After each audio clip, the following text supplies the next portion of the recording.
Bonjour, une nouvelle de Sherlock Holmes, le mystère de la vallée de Boscombe. Un matin, ma femme et moi étions installés devant notre petit déjeuner lorsque la bonne apporta un télégramme.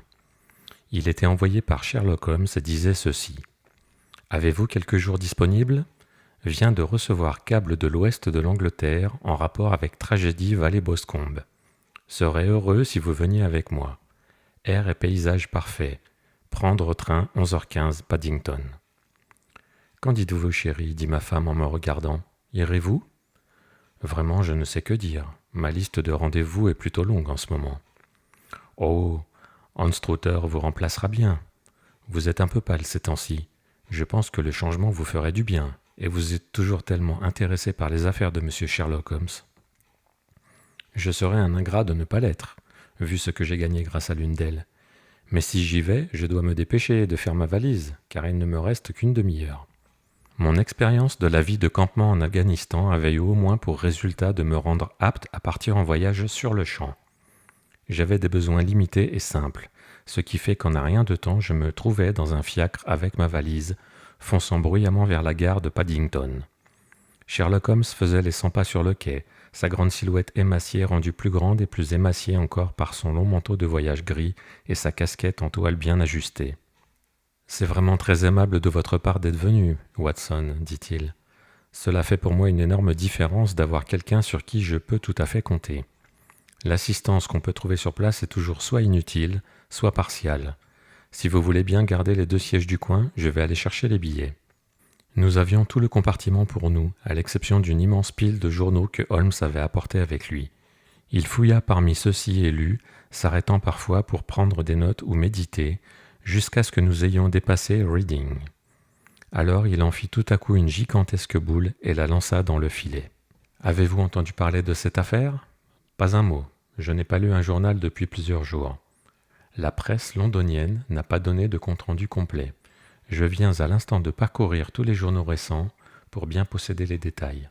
Il semble, d'après ce que j'ai pu glaner, qu'il s'agisse d'une de ces affaires très simples qui sont tellement difficiles.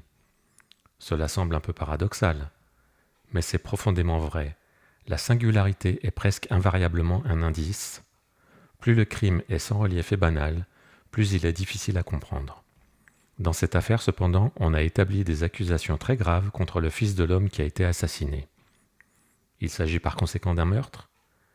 Disons qu'on pense que c'en est un. Je ne tiendrai rien pour certain jusqu'à ce que j'aie eu l'occasion de l'examiner moi-même. Je vais, en quelques mots, vous expliquer de quoi il s'agit, ou en tout cas de ce que j'ai pu en comprendre. La vallée de Boscombe est un canton rural proche de Ross, dans le Herefordshire. Le plus gros propriétaire terrien du coin est un certain monsieur John Turner, qui a fait fortune en Australie avant de revenir au pays, il y a quelques années. L'une des fermes qu'il possédait, celle de Everley, était louée à monsieur Charles McCarthy, lui aussi un ancien Australien. Ces hommes s'étaient connus aux colonies. Il ne fut donc pas surprenant qu'au moment de s'installer, il les fait aussi près l'un de l'autre que possible. Turner était visiblement le plus riche, et McCarthy devint son locataire, mais ils demeurèrent, semble-t-il, sur un parfait pied d'égalité, car on les voyait fréquemment ensemble. M. McCarthy avait un fils, un gamin de 18 ans, et Turner avait une fille unique du même âge, mais l'un et l'autre étaient veufs. Apparemment, ils évitaient de fréquenter les familles anglaises du voisinage et menaient une vie retirée, bien que les deux McCarthy fussent des passionnés de sport que l'on voyait souvent aux courses dans la région. M. McCarthy avait 2 domestiques, un serviteur et une jeune bonne. Turner dirigeait une maisonnée considérable avec une demi-douzaine de serviteurs au moins. Voilà tout ce que j'ai pu apprendre sur les familles. Venons-en maintenant aux faits. Le 3 juin, c'est-à-dire lundi dernier, McCarthy a quitté son domicile de Heatherley vers 3 heures de l'après-midi et est descendu à pied jusqu'à l'étang de Boscombe, qui est un petit lac formé par l'élargissement du cours d'eau qui descend vers la vallée de Boscombe. Le matin, il était allé à Ross avec son domestique et lui avait dit qu'il devait se dépêcher, car à 3 heures il avait un rendez-vous important. Il n'est jamais revenu vivant de ce rendez-vous. De la ferme de Heatherley à l'étang de Boscombe, il y a 400 mètres, et 2 personnes l'ont vu lorsqu'il a traversé la propriété. L'une est une vieille femme dont le nom n'est pas cité, et l'autre est William Crowder, un garde-chasse au service de M. Turner. Ces 2 témoins déclarent que M. McCarthy marchait seul. Le garde-chasse ajoute que, quelques minutes après avoir vu passer M. McCarthy, il a remarqué son fils, M. James McCarthy, allant dans la même direction avec un fusil sous le bras. Selon ses dires, le père était encore en vue à ce moment-là et le fils le suivait. Il n'y pensa plus jusqu'à ce qu'il apprenne, le soir, la tragédie qui était survenue. Les deux McCarthy ont été aperçus après que William Crowder, le garde-chasse, les a perdus de vue. L'étang de Boscombe est entouré de bois épais, avec juste une bordure d'herbe et de roseaux tout autour de la rive. Une adolescente de 14 ans, Patience Moran, fille du gardien du domaine de la vallée de Boscombe, était en train de cueillir des fleurs dans l'un des bois. Elle déclare que pendant qu'elle était là, elle a surpris, à l'orée du bois et tout près du lac, M. McCarthy et son fils, et qu'ils semblaient se quereller violemment. Elle a entendu M. McCarthy senior employer un langage très dur en s'adressant à son fils, et elle a vu ce dernier lever la main comme pour frapper son père. Elle fut si terrifiée par leur violence qu'elle a pris la fuite, et en arrivant chez elle, elle dit à sa mère qu'elle avait laissé les deux McCarthy en train de se disputer près de l'étang de Boscombe, et qu'elle craignait qu'ils n'en viennent aux mains. Elle avait à peine prononcé ces mots que le jeune McCarthy arriva en courant au pavillon du gardien et déclara qu'il avait trouvé son père mort dans les bois. Il venait demander de l'aide au gardien. Il était dans tous ses états, sans son fusil ni son chapeau, et sa main droite et sa manche étaient, remarqua-t-on, tachées de sang frais. Ils le suivirent et découvrirent le cadavre de son père gisant dans l'herbe près de l'étang. Le crâne avait été défoncé par plusieurs coups violents, assénés à l'aide d'un objet lourd et contendant. Les blessures montraient qu'elles auraient très bien pu avoir été causées par la crosse du fusil de son fils, que l'on retrouva dans l'herbe à quelques pas du corps. Étant donné les circonstances, le jeune homme fut aussitôt arrêté et un verdict d'homicide volontaire ayant été prononcé après l'enquête judiciaire de mardi, il fut conduit mercredi à Ross devant les magistrats, lesquels ont renvoyé l'affaire aux prochaines assises. Voici les principaux faits tels qu'ils furent exposés devant le coroner et le tribunal de simple police. Je pourrais difficilement imaginer un dossier plus accablant, remarquai-je. Si des preuves indirectes ont jamais désigné un criminel, c'est bien le cas ici. Les preuves indirectes sont sujettes à caution, répondit Holmes d'un air pensif.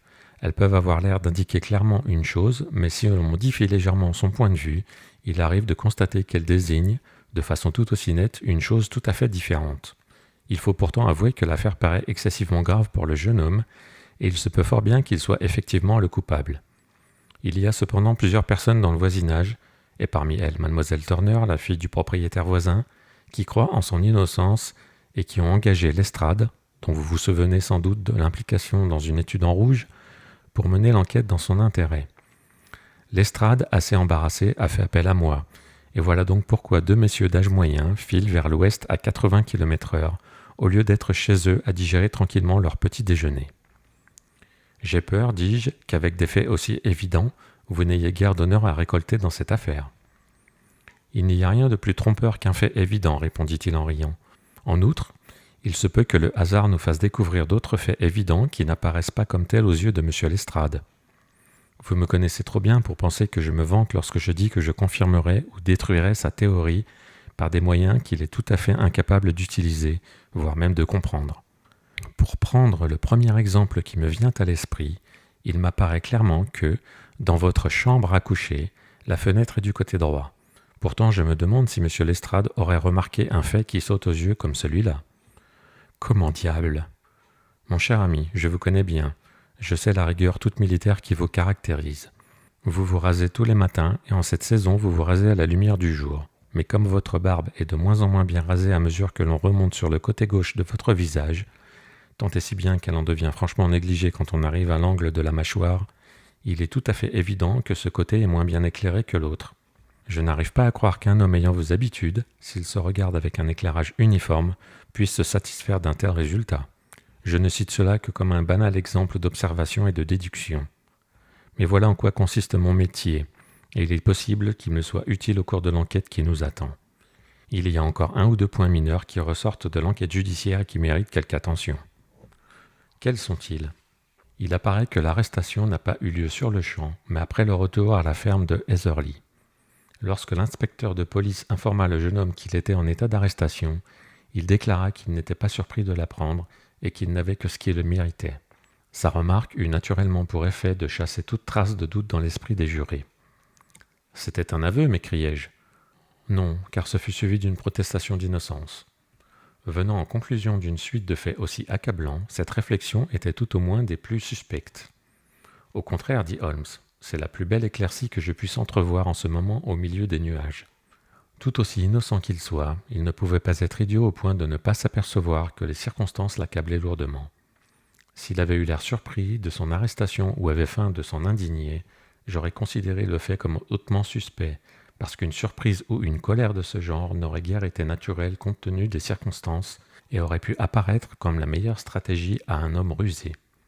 Qu'il ait accepté franchement la situation révèle son innocence, ou la preuve d'une maîtrise de lui-même et d'une fermeté considérable.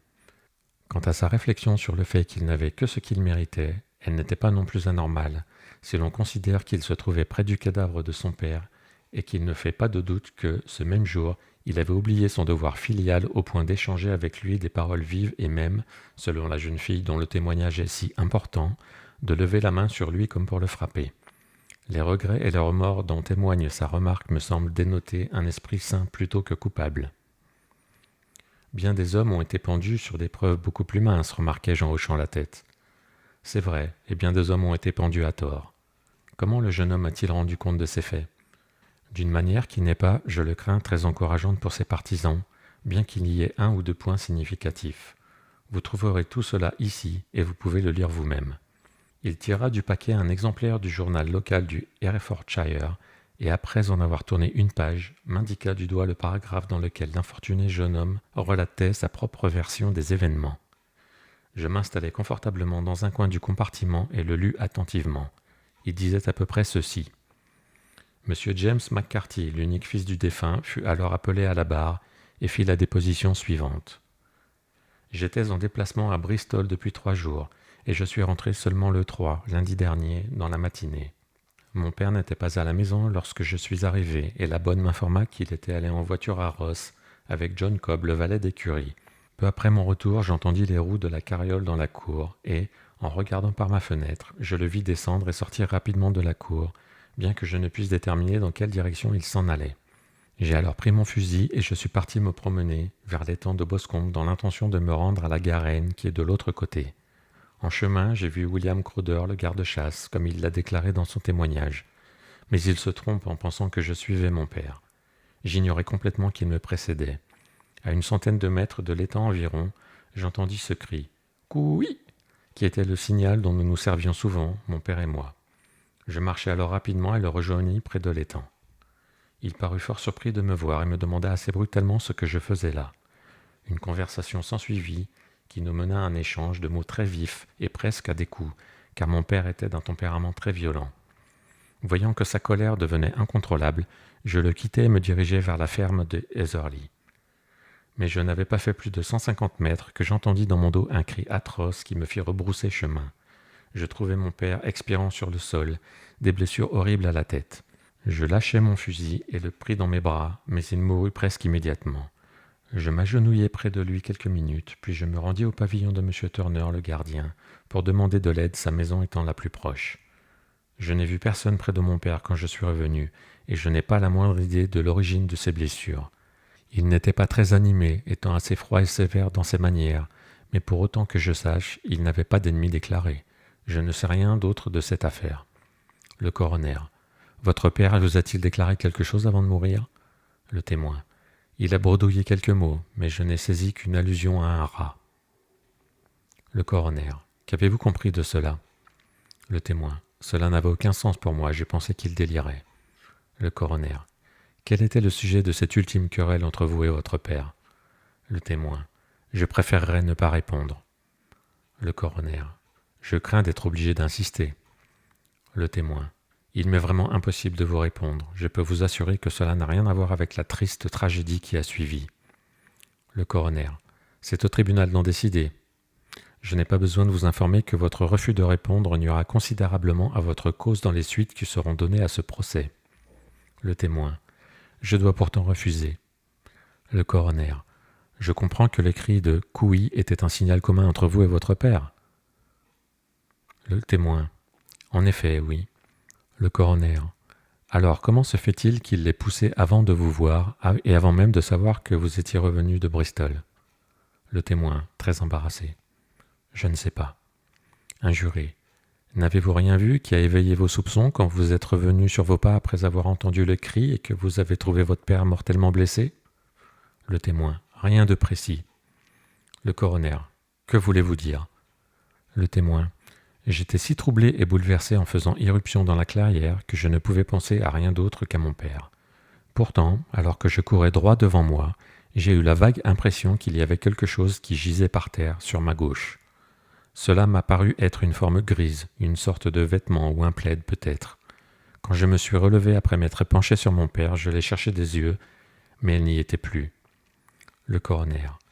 Vous voulez dire que cette chose avait disparu avant que vous n'alliez chercher du secours? Le témoin. Oui, elle avait disparu.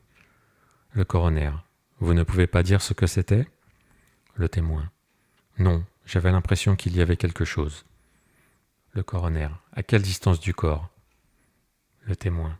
À une dizaine de mètres environ. Le coroner. Et à quelle distance de l'orée du bois? Le témoin. À peu près la même. Le coroner. On a donc enlevé cet objet alors que vous n'étiez qu'à une dizaine de mètres? Le témoin. Oui, je lui tournais le dos. Ceci concluait l'audition du témoin. Je vois, dis-je en parcourant rapidement du regard la colonne du journal, que le coroner a été assez sévère envers le jeune McCarthy. Il attire l'attention non sans raison sur la contradiction qui ressort du fait que son père l'aurait appelé avant de le voir, puis sur son refus de donner les détails de sa conversation avec lui, ainsi que sur l'étrangeté des dernières paroles du mourant.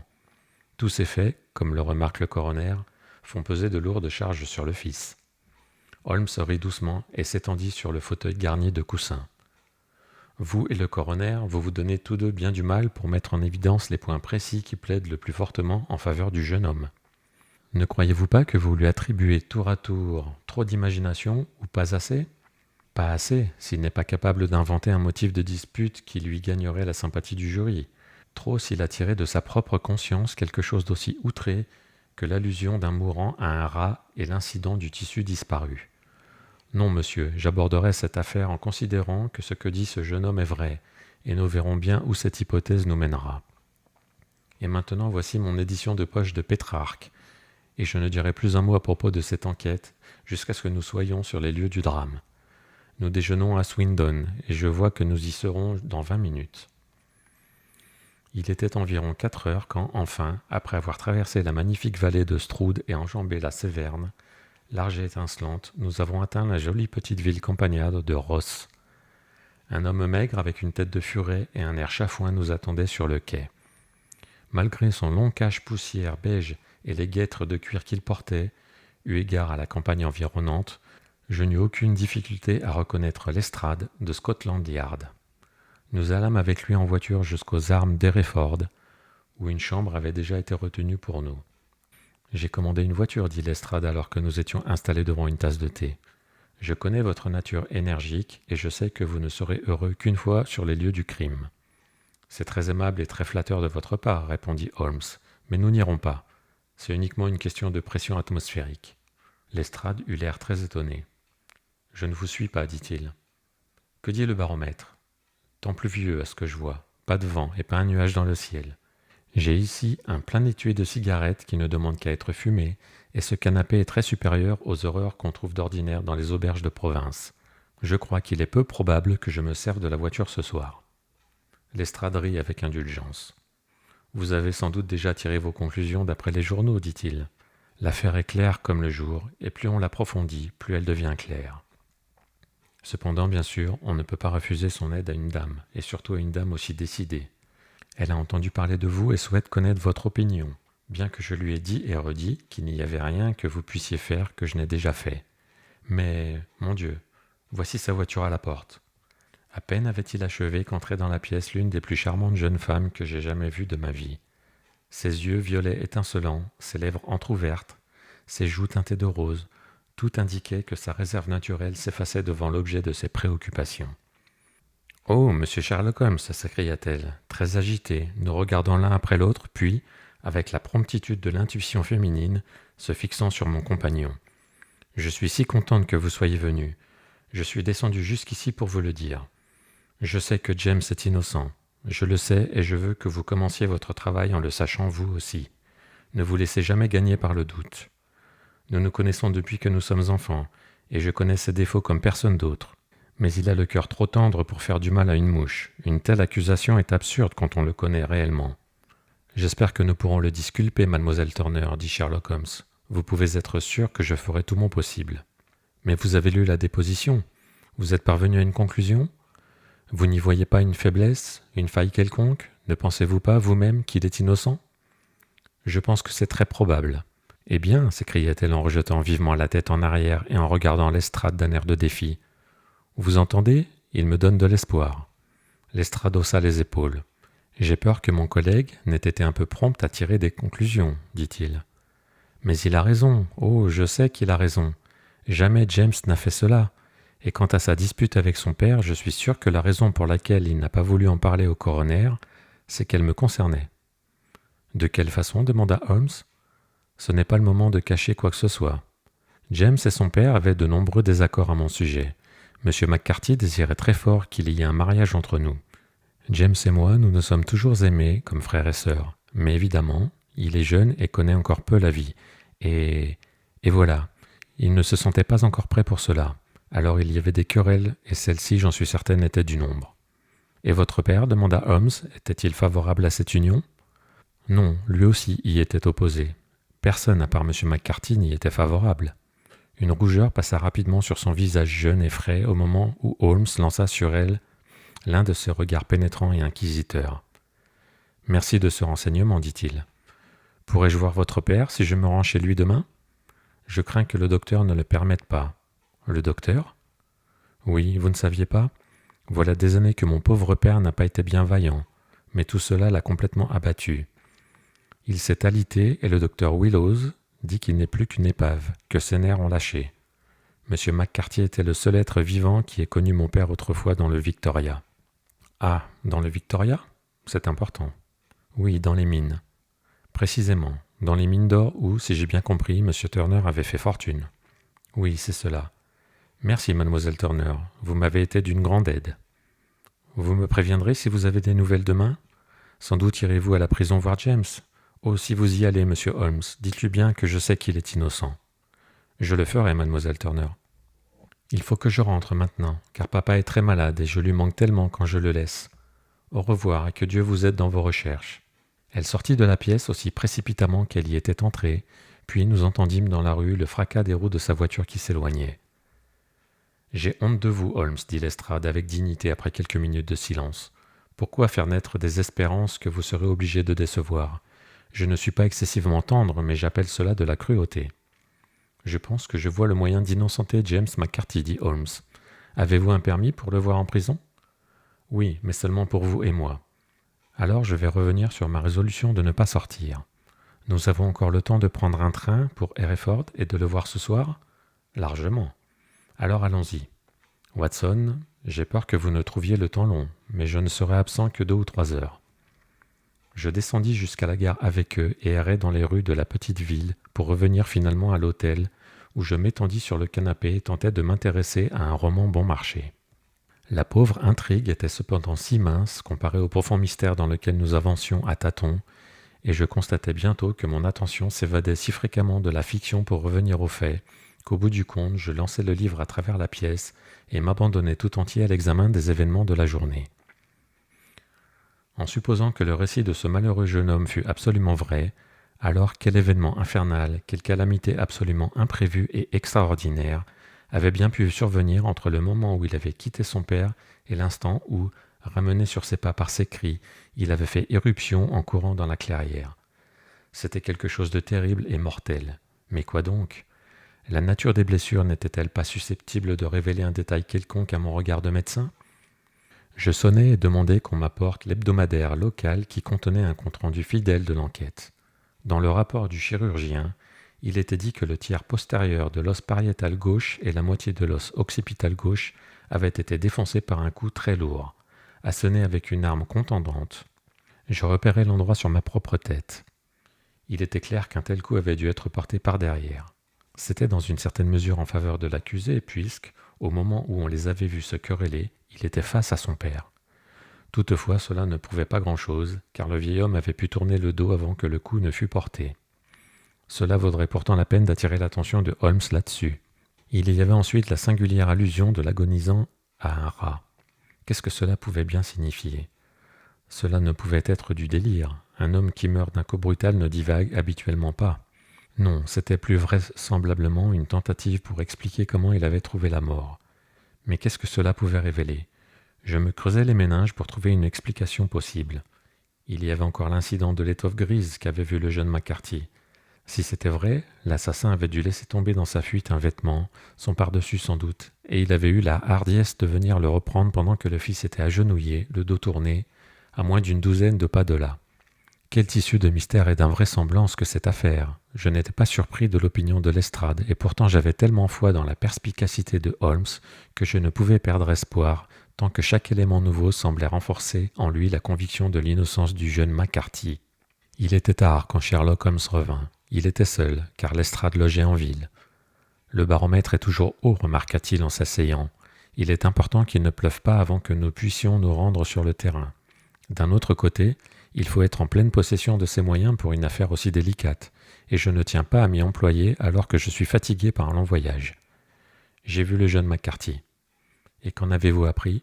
Rien. Il n'a pu vous donner aucun éclaircissement ? Absolument aucun. J'étais enclin à penser tout d'abord qu'il connaissait celui qui avait fait le coup et qu'il couvrait le ou la coupable, mais je suis maintenant convaincu qu'il est aussi perplexe que tout le monde. C'est un jeune homme pas très futé, bien qu'il soit beau garçon, et que son cœur, je crois, soit parfaitement honnête. Je ne saurais en tout cas admirer son goût, remarquai-je, s'il est exact qu'il ne veut pas d'un mariage avec une jeune personne aussi charmante que mademoiselle Turner. Ah, il y a derrière tout cela une histoire bien pénible. Le pauvre diable l'aime à la folie.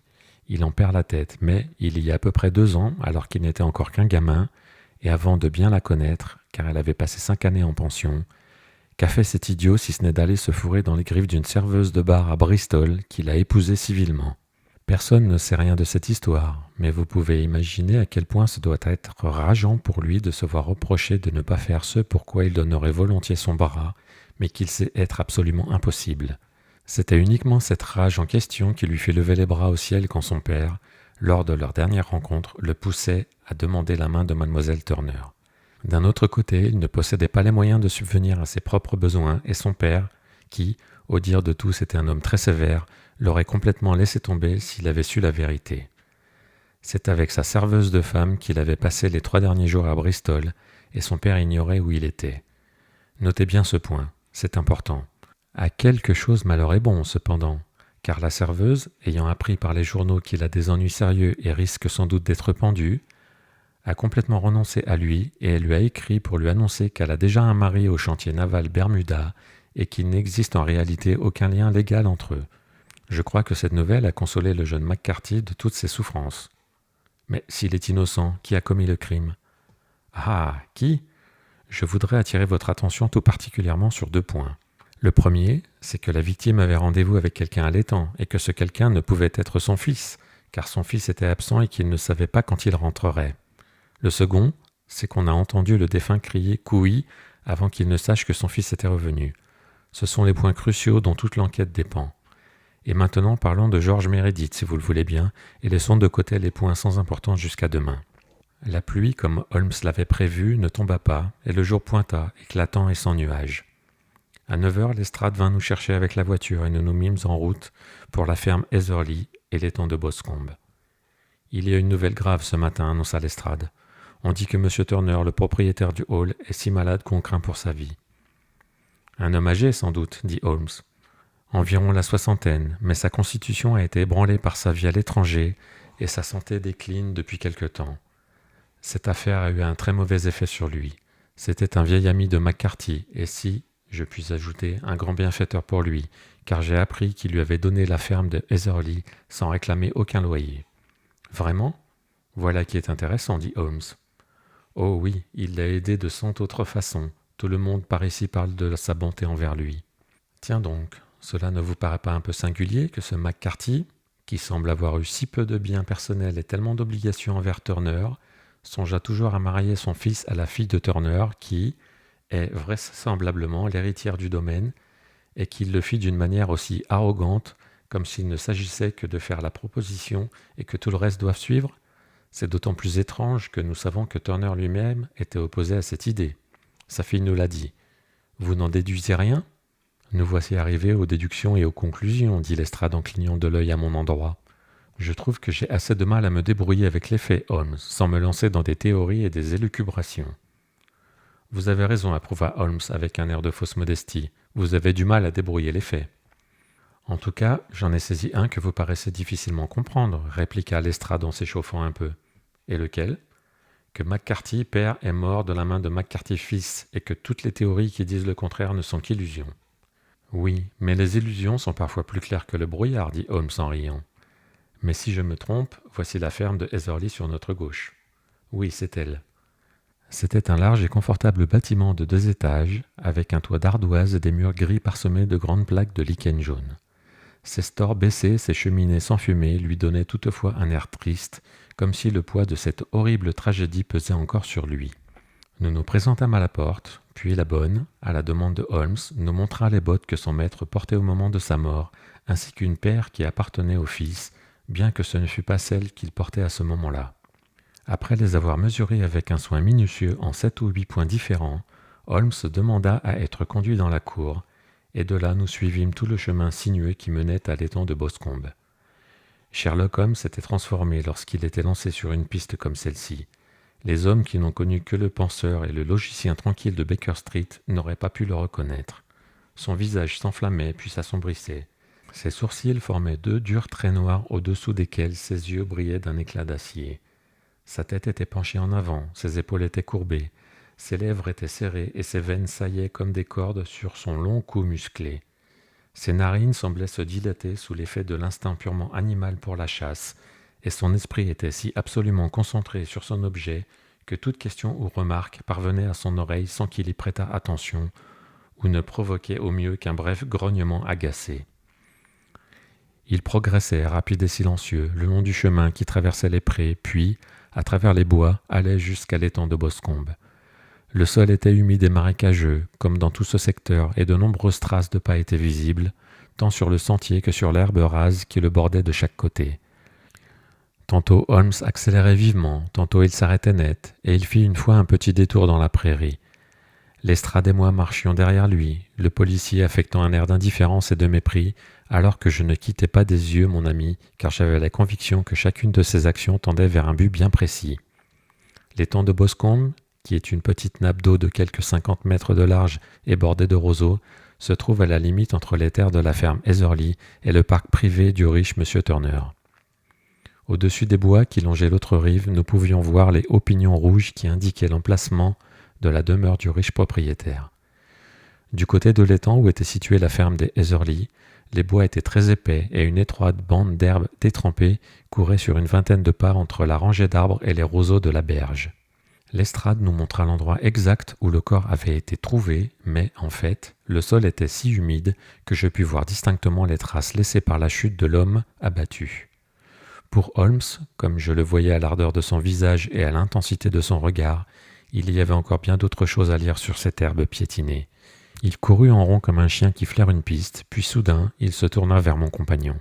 « Pourquoi êtes-vous allé dans l'étang » demanda-t-il. « Je l'ai fouillé avec un râteau, je pensais qu'il pourrait s'y trouver une arme ou un indice quelconque. Mais comment diable ?»« Oh, je n'ai pas le temps. Votre pied gauche légèrement tourné en dedans a laissé sa trace partout. Une taupe même la suivrait, et à cet endroit elle se perd parmi les roseaux. Oh, que tout eût été simple si je m'étais trouvé ici avant qu'ils ne viennent tout piétiner comme un troupeau de bisons. C'est ici que le gardien est venu avec les autres, et ils ont recouvert toutes les empreintes dans un rayon de plus de 2 mètres autour du corps. Mais voici 3 pistes distinctes avec les mêmes empreintes. » Il tira une loupe de sa poche et s'allongea sur son imperméable pour mieux voir, sans cesser de parler à lui-même plutôt qu'à nous. « Ce sont les empreintes des pieds du jeune McCarthy. En 2 occasions il a marché, et une fois il a couru rapidement, car les semelles sont profondément imprimées alors que les talons sont à peine visibles. Cela confirme son récit. Il a couru lorsqu'il a vu son père à terre. Et voici les empreintes de pieds laissées par son père alors qu'il faisait les 100 pas. Mais ça, qu'est-ce que c'est ? C'est le cul du fusil alors que le fils se tenait là à l'écouter. Et ça, qu'avons-nous là ? Pointe de pied, et avec des bouts carrés en plus, et des bottes assez peu communes. Elles viennent, elles partent, elles reviennent, oui bien sûr, pour la cape. Et maintenant, d'où venait-elle ? Il se mit à courir, çà et là, tantôt perdant la piste, tantôt la retrouvant, jusqu'au moment où nous fûmes à bonne distance de la lisière du bois, sous l'ombre d'un grand hêtre, le plus grand arbre du voisinage. Holmes se dirigea vers l'autre côté du tronc, et une nouvelle fois il s'allongea et poussa un petit cri de satisfaction. Longtemps il demeura là, retournant les feuilles et les brindilles sèches, ramassant ce qui me parut être de la poussière pour le glisser dans une enveloppe, et examinant à la loupe non seulement le sol, mais même l'écorce de l'arbre aussi haut qu'il le pouvait. Une pierre aux arêtes vives gisait dans la mousse, qu'il examina aussi soigneusement et mit de côté. Après quoi il suivit un petit sentier à travers les bois jusqu'à la grande route, où toutes les traces se perdaient. « Cette affaire a été du plus grand intérêt, remarqua-t-il en revenant à son état normal. Je suppose que cette maison grise à gauche doit être celle du gardien. Je pense que je vais y aller pour dire 2 mots à Moran, et peut-être rédiger une petite note. Cela fait, nous pouvons rentrer déjeuner. Vous pouvez retourner à la voiture, je vous rejoins tout de suite. » À peu près 10 minutes s'écoulèrent avant que nous n'ayons regagné la voiture et que nous ne soyons retournés à Ross, Holmes portant toujours la pierre qu'il avait ramassée dans le bois. « Ceci peut vous intéresser, Lestrade, dit-il, en la lui tendant. C'est avec cela que le crime a été commis. Je n'y vois aucune trace. Il n'y en a aucune. Alors comment savez-vous ? De l'herbe poussait sous cette pierre. Elle n'était là que depuis quelques jours. Il n'y avait aucune trace indiquant qu'on l'eût prise à un endroit quelconque. Elle correspond aux blessures. Il n'y a pas trace d'une autre arme. Et l'assassin ? C'est un homme grand, gaucher, qui boite de la jambe droite, porte des bottes de chasse à semelles épaisses et une cape grise, fume des cigares indiens, utilise un fume-cigare et a en poche un canif émoussé. Il y a encore quelques autres détails, mais ceux-là peuvent suffire à nous aider dans nos recherches. Lestrade se mit à rire. Je crains de demeurer sceptique, hélas. Les théories, c'est bien joli, mais nous avons affaire à un jury britannique qui a la tête sur les épaules. Nous verrons, répondit Holmes avec calme. Travaillez selon votre méthode à vous, et je travaillerai selon la mienne. Je vais être très occupé cet après-midi, et je retournerai sans doute à Londres par le train du soir. Et laisserez votre enquête inachevée ? Non, terminée. Mais le mystère, il est résolu. Qui est donc le criminel ? Le monsieur que je décris. Mais qui est-il ? Il ne doit pas être vraiment difficile à trouver, le coin n'est pas tellement peuplé. Lestrade haussa les épaules. Je suis un homme pratique, et je ne peux vraiment pas me mettre à courir à travers le pays à la recherche d'un gaucher avec une patte folle. Je deviendrai la risée de Scotland Yard. Fort bien, dit Holmes calmement. Je vous ai donné votre chance. Vous voici chez vous, au revoir. Je vous laisserai un mot avant de m'en aller. Après avoir laissé Lestrade à son domicile, nous nous rendîmes à notre hôtel où notre déjeuner était servi. Holmes était silencieux, perdu dans ses pensées, et son visage était empreint d'une expression pénible, comme quelqu'un qui se trouve dans une situation embarrassante. « Voyons, Watson, dit-il quand la table fut débarrassée. Asseyez-vous là dans ce fauteuil, et écoutez mon petit sermon. Je ne sais pas exactement quoi faire, et j'apprécierai votre avis. Allumez un cigare, et laissez-moi vous exposer les choses. »« Je vous en prie, faites. » Bon voilà. Quand on examine cette affaire, il y a 2 points dans le récit du jeune McCarthy qui nous ont tous deux frappés immédiatement, bien qu'il m'ait impressionné en sa faveur et vous en sa défaveur. L'un est que son père, selon ses dires, ait crié « couille » avant de l'avoir vu. L'autre est cette singulière allusion à un rat au moment de mourir. Il a bredouillé plusieurs mots, vous comprenez, mais c'est tout ce qui est parvenu à l'oreille du fils. Et maintenant, c'est de ces 2 points que notre recherche doit partir, et nous allons l'entamer en supposant que ce que dit le garçon est absolument vrai. Que faites-vous de ce couille dans ce cas ? Ma foi, il semble évident qu'il ne pouvait s'adresser au fils. Son fils, à sa connaissance, se trouvait à Bristol. C'était un pur hasard qu'il se trouve à portée de voix. Le couille a été lancé pour attirer l'attention de la personne, quelle qu'elle soit, avec qui la victime avait rendez-vous. Mais couille est un cri typiquement australien, qui n'est utilisé que par les Australiens. Il y a de fortes présomptions que celui que McCarthy s'attendait à rencontrer près de l'étang ait vécu en Australie. Qu'en est-il du rat alors ? Sherlock Holmes sortit un papier de sa poche et l'étala sur la table. « Ceci est une carte de la colonie du Victoria, dit-il. J'ai télégraphié à Bristol hier soir pour la voir. » Il mit sa main sur un endroit de la carte. « Que lisez-vous » demanda-t-il. « Rat, déchiffrai-je. Et maintenant, dit-il en levant la main. Ballarat. Exactement. C'est le mot que l'homme a prononcé dont son fils n'a entendu qu'une seule syllabe. Il essayait de donner le nom de son assassin. Un tel de Ballarat. C'est merveilleux, m'exclamai-je. C'est évident. Et maintenant, voyez-vous, j'ai réduit considérablement le champ de nos investigations. La possession d'un vêtement gris est le 3e point qui soit certain, à condition que la déclaration du fils fût correcte. Nous sommes maintenant sortis du flou pour voir apparaître de manière précise un Australien de Ballarat vêtu d'une cape grise. Certainement. Et cet homme était chez lui dans le district, car on ne peut approcher de l'étang que par la ferme ou le domaine, où les étrangers ne se risqueraient guère. En effet. Puis survient notre expédition d'aujourd'hui. Grâce à un examen sur le terrain, j'ai recueilli les détails insignifiants que j'ai transmis à cet imbécile de l'estrade quant à la personnalité de l'assassin. Mais comment les avez-vous recueillis ? Vous connaissez ma méthode, elle est fondée sur l'observation des détails. Sa taille, je sais que vous la déduisez approximativement de la longueur de ses pas. Ses bottes, également, ont pu être décrites d'après les traces qu'elles ont laissées. Oui, c'étaient des bottes assez inhabituelles. Mais sa claudication. L'empreinte de son pied droit était toujours moins distincte que celle de son pied gauche. Il s'appuyait moins dessus. Pourquoi ? Parce qu'il boitait. Il était boiteux. Mais le fait qu'il soit gaucher. Vous avez été vous-même frappé par la nature de la blessure telle que l'a notifié le médecin lors de l'enquête judiciaire. Le coup avait été asséné de très près, par derrière, et sur le côté gauche de la tête. Comment était-ce possible, à moins qu'il n'ait été porté par un gaucher ? Il se tenait derrière cet arbre durant l'entrevue entre le père et le fils. Il a même fumé là. J'ai trouvé la cendre d'un cigare que ma connaissance précise des cendres de tabac m'a permis d'identifier comme un cigare indien. J'ai, comme vous le savez, accordé une certaine attention à cette question et écrit une petite monographie sur les cendres de 140 variétés différentes de tabac pour la pipe, le cigare et la cigarette. Ayant trouvé la cendre, j'ai cherché tout autour et découvert le mégot dans la mousse où il l'avait jeté. C'était un cigare indien, de type de ceux qui sont roulés à Rotterdam. Et le fume-cigare ? J'ai constaté que l'extrémité n'avait pas été en contact avec sa bouche. Il utilisait donc un fume-cigare. Le bout avait été coupé et non arraché avec les dents, mais la coupe n'était pas nette, et j'en ai déduit le canif émoussé. Holmes, dis-je, vous avez tissé autour de cet homme un filet dont il ne pourra pas s'échapper, et vous avez sauvé une innocente vie humaine aussi sûrement que si vous aviez coupé la corde qui servait à le pendre. Je vois dans quelle direction tout cela pointe. Le coupable est... Monsieur John Turner, annonça le garçon d'hôtel en ouvrant la porte de notre salon pour y introduire un visiteur. L'homme qui entra avait une allure étrange et impressionnante.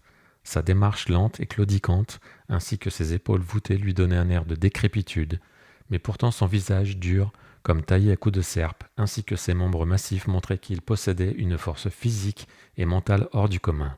Sa barbe en broussailles, ses cheveux grisonnants et d'énormes sourcils tombants contribuaient à lui donner un air de dignité et de puissance, mais son visage était d'une pâleur de cendre, tandis que ses lèvres et ses narines se teintaient de bleu. Il m'apparut d'un seul regard qu'il était atteint par une maladie chronique et mortelle. « Je vous prie de vous asseoir sur le canapé, dit doucement Holmes. Vous avez eu mon mot ? Oui, le gardien me l'a apporté. Vous disiez vouloir me voir ici pour éviter un scandale. J'ai pensé que les gens se mettraient à parler si j'allais chez vous. Et pourquoi désiriez-vous me voir ? Il lança à mon compagnon un regard empli de désespoir, comme s'il connaissait déjà la réponse à sa question. Oui, dit Holmes en répondant au coup d'œil plutôt qu'au mot. C'est ça, je sais tout à propos de M. McCarthy. Le vieil homme se plongea la tête dans les mains. Que Dieu me vienne en aide, s'écria-t-il. Mais je n'aurais pas laissé condamner le jeune homme. Je vous donne ma parole que j'aurais tout avoué si cela avait mal tourné pour lui aux assises. Je suis content de vous l'entendre dire, dit gravement Holmes. J'aurais parlé tout de suite, n'était ma chère petite fille. Cela lui brisera le cœur lorsqu'elle apprendra qu'on m'a arrêté. Nous n'irons peut-être pas jusque-là, dit Holmes. Quoi ? Je ne suis pas un policier officiel. Je crois savoir que c'est votre fille qui a requis ma présence ici, et je représente ses intérêts.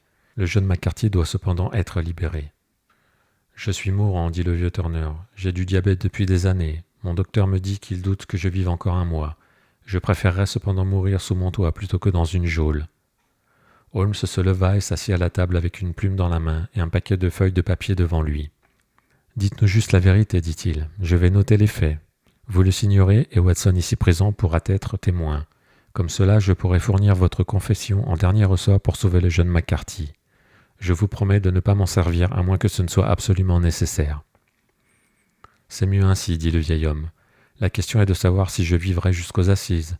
Alors cela a peu d'importance pour moi, mais j'aimerais éviter ce choc à Alice. Et maintenant je vais tout vous raconter. Cela a duré longtemps, mais cela ne sera pas long à raconter. Vous ne connaissiez pas le défunt, monsieur McCarthy. C'était une incarnation du diable, je vous l'affirme. Dieu vous préserve des griffes d'un homme tel que lui. Son emprise sur moi dure depuis 20 ans, et il a ruiné ma vie. Je vais d'abord vous dire comment j'en suis venu à tomber sous sa coupe. Cela se passait au début des années 60, dans les mines. J'étais alors un jeune homme insouciant, au sang chaud, prêt à m'aventurer dans n'importe quel coup. Je me mis à avoir de mauvaises fréquentations et commençai à boire. Je n'avais pas de chance avec ma concession, et je partis dans la brousse et devins ce que vous appelleriez un bandit de grand chemin. Nous étions 6 à mener une vie sauvage et libre, attaquant une ferme de temps à autre, ou arrêtant les chariots en route vers les zones minières. Black Jack de Ballara était le nom sous lequel on me connaissait, et notre bande est toujours évoquée dans la colonie comme le gang de Ballara. Un jour, un convoi d'or descendit de Ballara à Melbourne, et nous nous préparâmes à sa venue et à l'attaquâmes. Il y avait 6 soldats et nous étions 6, ce qui fait que le coup était risqué, mais nous en fîmes tomber 4 de leurs selles à la première salve. Mais 3 de nos gars furent tués avant de pouvoir mettre la main sur le bulletin. J'appliquai mon pistolet sur la tête du conducteur du chariot, qui n'était autre que McCarthy en personne. Je prie le Seigneur pour l'avoir tué à ce moment-là, mais je l'épargnais bien que je visse ses 2 petits yeux vicieux fixés sur mon visage, comme pour bien se souvenir de chaque trait. Nous nous enfûmes avec l'or, devînmes riches, et nous rendîmes en Angleterre sans être soupçonnés. Je me séparai alors de mes vieux copains et me décidai à m'installer et à mener une vie paisible et respectable. J'achetai ce domaine qui, par chance, se trouvait à vendre et me décidai à faire un peu de bien avec mon argent afin de me racheter de la manière dont je l'avais acquis. Je me mariai aussi, et bien que ma femme mourût jeune, elle me laissa cette chère petite Alice.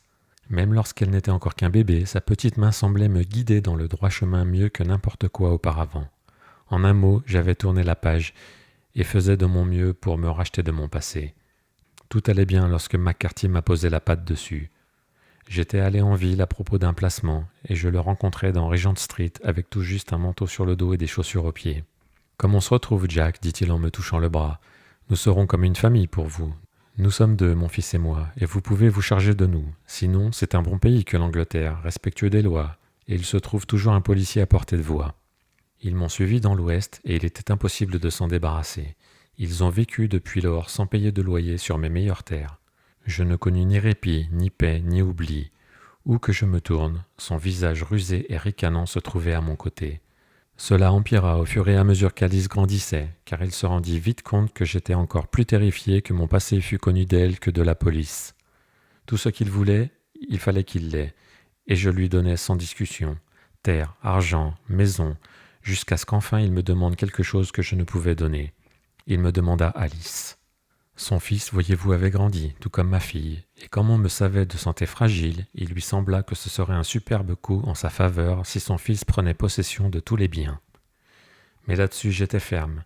Je ne voulais pas voir sa lignée maudite s'unir à la mienne, non que j'eusse une quelconque antipathie pour ce garçon, mais il était du même sang, cela suffisait. Je restais ferme. McCarthy menaça.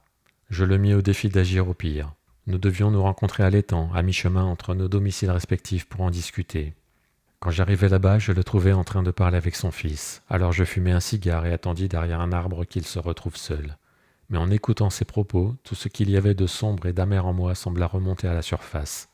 Il poussait son fils à épouser ma fille, avec aussi peu d'égard pour ce qu'elle pourrait en penser que si elle n'avait été qu'une putain tirée du ruisseau.